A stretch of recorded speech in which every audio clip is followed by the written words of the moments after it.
Eu queria lhe perguntar como que a senhora ficou sabendo do discurso, a senhora estava em plenário, a senhora assistiu ao discurso, como foi que chegou a senhora a informação disso tudo? Então, primeiro, obrigada pelo convite, parabéns pelo trabalho, sou leitora, admiradora e acompanho não só seu trabalho, mas também do Metrópolis. Ontem, o Dia das Mulheres é um dia cujas agendas das parlamentares estão cheias de atividades, porque há muitas entrevistas, muitos eventos. E ontem minha agenda estava abarrotada, porque além das entrevistas, havia também a pauta no plenário com projetos importantes para as mulheres, que foi acordado com a bancada feminina. Então, o momento que o deputado faz um discurso criminoso, eu estava indo para um evento em que eu ia dar uma palestra juntamente com a deputada Érica Cocai.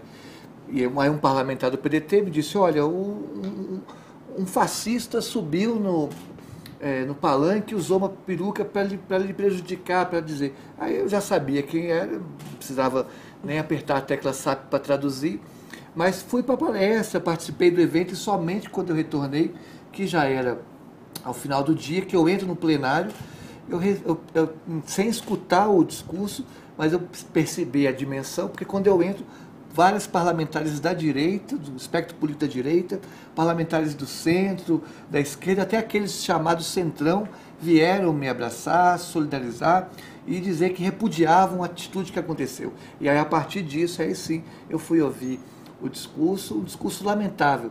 Vamos ver o discurso, que aí a gente comenta em cima dele. Toca aí, a esquerda disse que eu não poderia falar porque eu não estava no meu local de fala. Então, eu solucionei esse problema aqui, ó. Hoje, eu me sinto mulher, deputada Nicole. E eu tenho algo muito interessante aqui para poder falar. As mulheres estão perdendo o seu espaço para homens que se sentem mulheres. E para vocês terem ideia do perigo de tudo isso, vocês podem me perguntar, qual que é o perigo disso, deputada Nicole? Eu respondo, sabe por quê? Porque eles estão querendo colocar uma imposição de uma realidade que não é a realidade. Eu, por exemplo, posso ir para a cadeia, deputado, caso eu seja condenado por transfobia. E por quê? Porque eu xinguei, porque eu pedi para matar? Não, porque no Dia Internacional das Mulheres, há 2 anos, eu parabenizei as mulheres xixis. Por fim, parabéns mulheres, sem vocês nós não seríamos nada. Obrigado, presidente. Senhores e senhoras, voltemos à sessão. Com a palavra o deputado Merlon. Eu acho curiosa a reação da deputada Maria do Rosário, porque eu imagino, enfim, ela, uma história conhecida nos direitos humanos, né? Estava presidindo ontem a sessão, muito provavelmente por ser o Dia da Mulher, né? E eu fico imaginando o conflito que ela ficou, que é um conflito que nós, jornalistas, também ficamos muitas vezes, quando a gente se depara com o discurso de ódio, né? Porque o discurso de ódio, ele é criminoso, mas a gente sempre tem que fazer a escolha se a gente, na hora da reação, a gente vai vocalizar, a gente vai amplificar o discurso de ódio, ou se a gente deve reagir, como a gente está reagindo aqui, botando os pingos nos is, explicando para as pessoas, ajudando a educar as pessoas por que aquilo é um discurso odioso, né, deputada? Então, e é importante lembrar que o Brasil é o país que mais mata travestis transexuais do planeta há 14 anos consecutivos. E 80% desses assassinatos ocorrem com requisitos de crueldade. Nós estamos falando de uma população que 41% são com HIV, estima-se.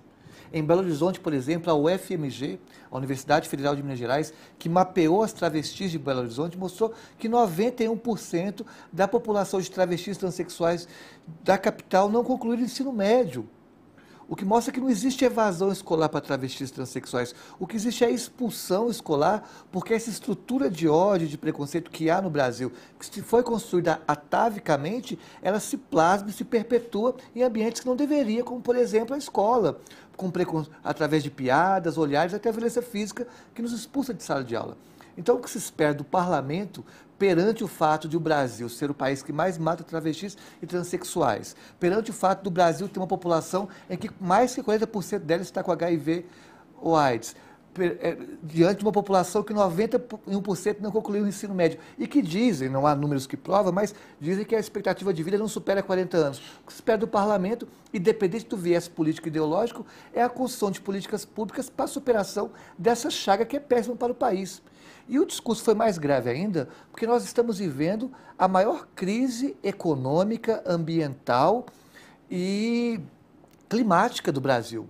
Então, o parlamento é o espaço para fazer grandes discussões. Era para a gente estar discutindo, por exemplo, aprofundar o debate sobre a reforma tributária, para a gente pensar alternativas para tornar a legislação ambiental mais rígida, para mitigar os efeitos da crise climática. No Dia das Mulheres, é para estar discutindo o impacto da desigualdade de gênero que há no Brasil, que acaba afetando, sobretudo, as mulheres negras mais pobres da periferia.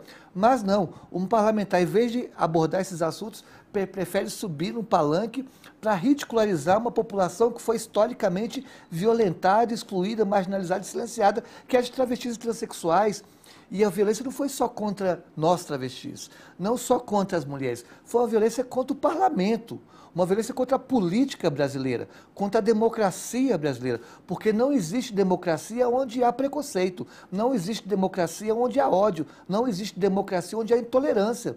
Então, na verdade, o que aconteceu ontem foi uma forma de apequenar a política brasileira, alijá-la do grande debate público e tentar ridicularizar o anseio popular plasmado e encarnado na minha presença ali, porque eu fui a deputada federal mais votada da história de Minas e da Érica Hilton.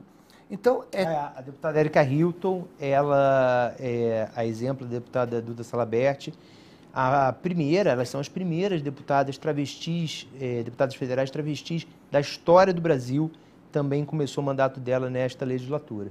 Exatamente. E uma das bandeiras do presidente Lula quando eleito, e reverberou isso durante a campanha, é a defesa da democracia. Então, a gente tem que entender que um espaço como o Congresso Nacional não pode ser um espaço para violência política, né? Inclusive foi criado um GT no governo federal para combater o discurso de ódio e posturas extremistas. Então, o que aconteceu ontem é um exemplar do que tem que ser combatido no Brasil. E eu tenho total convicção de que, independente do espectro político e ideológico, o parlamento, de modo geral, e a população brasileira, de modo geral, não concordam com o que foi feito ontem. O que se espera de um parlamentar é justamente o grande debate.